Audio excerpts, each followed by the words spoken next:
நல்லது நடந்தால் கர்மா முடிஞ்சு போச்சுன்ற, கெட்டது நடந்தால் கர்மான்றோம். கர்மானாலே கெட்டது, பிரச்சனை. நல்லதை எவனுமே பேச மாட்டான். எனக்கு நல்லது நடந்தது, என் கர்மா முடிஞ்சு போச்சுன்னு யாருமே இது வரைக்கும் சொன்னதே கிடையாது. கெட்டதுக்கு மட்டுமே கர்மா. என் வீட்டில் இது நடந்துச்சு, அது நடந்துச்சு, இது போயிடுச்சு, அது போயிடுச்சு.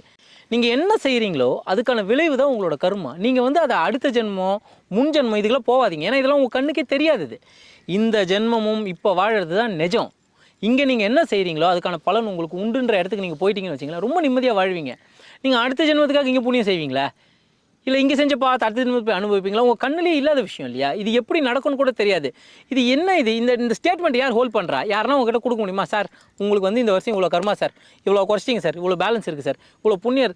இது கிடையாது. இது மனிதனோட மனம் சம்மந்தப்பட்டது. அவன் நினச்சிக்கிறான் அவனுக்கு ஒரு கெட்டதுன்னு நினச்சா எனக்கு கர்மா. கர்மான்றதெல்லாம் வந்து நீங்கள் அதுக்குள்ளெல்லாம் போகாத இருக்கிறதே நல்லது.